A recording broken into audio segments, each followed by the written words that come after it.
Supreme court की ओर से आरक्षण पर लिए गए फैसले पर बसपा सुप्रीमो मायावती ने बड़ा बयान दिया है। बसपा सुप्रीमो ने रविवार को प्रेस कॉन्फ्रेंस के दौरान कहा कि इस फैसले से SC/ST के साथ बहुत गलत हुआ है और हमारी पार्टी सहमत नहीं है। उन्होंने कहा कि इस फैसले के बाद राज्य और केंद्र सरकार में मतभेद होगा। मायावती ने आगे कहा कि सुप्रीम कोर्ट ने 2004 के EV चिनैया बनाम आंध्र प्रदेश के अपने फैसले को पलट दिया है। ऐसे में राज्य की सरकारें अपने राज्यों में मनचाही जातियों को आरक्षण देने का काम करेंगी। इससे असंतोष की भावना उत्पन्न होगी। साथ ही सरकारी नौकरियों में SC/ST जातियों को मिल रहा आरक्षण खत्म हो जाएगा। इसके अलावा बसपा सुप्रीमो मायावती ने कहा कि अनुसूचित जात और जनजात में वर्गीकरण नहीं किया जा सकता। आरक्षण में किसी भी प्रकार का वर्गीकरण उचित नहीं होगा। आरक्षण में वर्गीकरण का मतलब आरक्षण को समाप्त करके उसे सामान्य वर्ग को देने जैसा होगा। उन्होंने केंद्र सरकार से मांग की है कि सुप्रीम कोर्ट के निर्णय को सरकार संसद के माध्यम से बदल दे और अगर नहीं बदलते हैं तो हमें यह मानना चाहिए कि भाजपा और कांग्रेस एक जैसी है।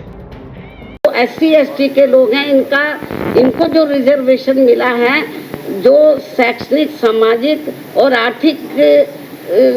गैर बराबर हैं, उस आधार पर मिला। तो सामाजिक जो दृष्टिकोण है इन वर्गों के मामले में वो अभी लोगों का बदला नहीं है, इसलिए इनको अभी रिजर्वेशन मिलना बहुत जरूरी है। आंदोलन मैं आपको जो बताया ना कि हम लोग तो BJP कांग्रेस को ही कोस सकते हैं, क्योंकि इनके वकीलों को सही पैरवी करनी चाहिए थी, सरकार को सही पैरवी करनी चाहिए थी। हमने माननीय सुप्रीम कोर्ट से मीडिया के माध्यम से हमने उनसे अपील की है आज कि वो अपने इस फैसले पर पुनर्विचार करें, इस फैसले को बदले, वरना इस देश में जो करोड़ों दलित और आदिवासी समाज के लोग हैं, तो जिनको अपने पैरों पर खड़े करने के लिए परम पूज्य बाबा साहब डॉक्टर अम्बेडकर ने जो इनको आरक्षण की सुविधा दी थी, यदि ये खत्म हो गई तो बड़ा मुश्किल हो जाएगा। और जो लोग ये कहते हैं कि SC में या ST में जो जातियां मजबूत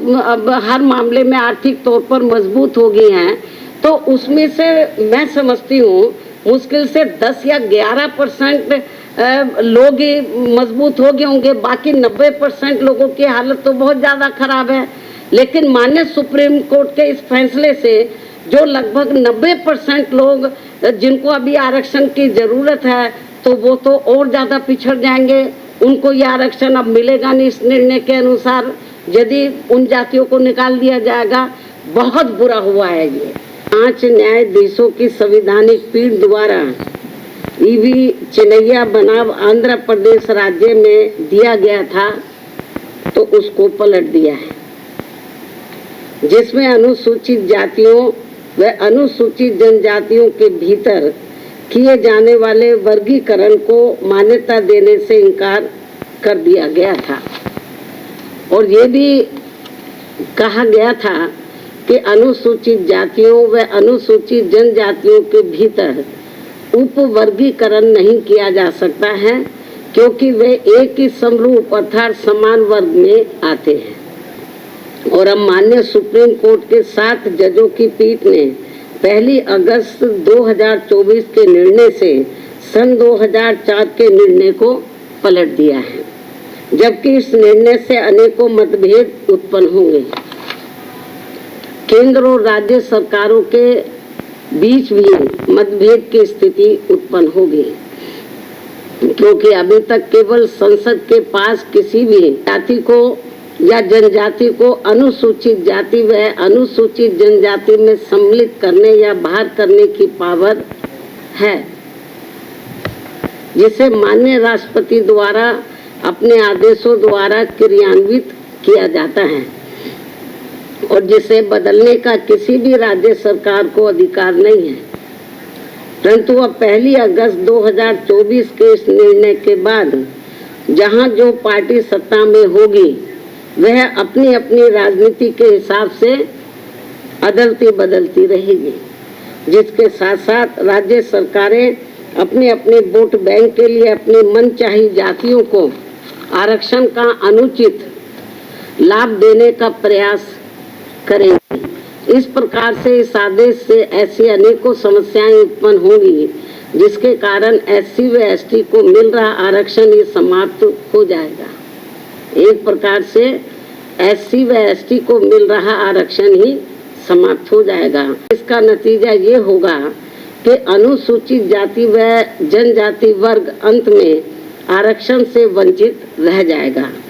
और उनके हिस्से का आरक्षण भी अंत में किसी न किसी रूप में सामान्य वर्ग को ही दे दिया जाएगा। इस बिंदु पर भी पर्याप्त विचार व्यक्त नहीं किए गए हैं कि अनुसूचित जाति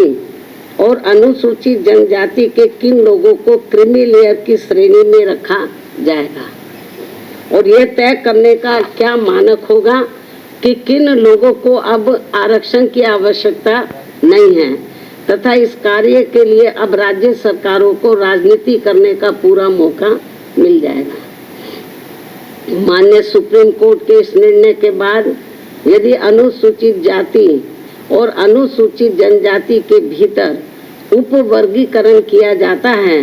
तो वर्तमान में लागू आरक्षण के अनुसार सरकारी नौकरियों और शैक्षणिक संस्थानों में अनेकों पद रिक्त रह जाएंगे, क्योंकि जिन सीमित वर्ग की उपजातियों को आरक्षण दिया जाएगा उसमें रिक्त पद के सापेक्ष उतने अभ्यर्थी उपलब्ध नहीं हो पाएंगे और ऐसी स्थिति में ये बची हुई रिक्तियां अंत में सामान्य वर्ग के हिस्से में ही चली जाएंगी, जिससे समूचे दलित समाज के दलित व आदिवासी समाज के पिछड़े हुए लोगों को काफी नुकसान होगा और उनमें असंतोष की भावना उत्पन्न होगी। चाहे तो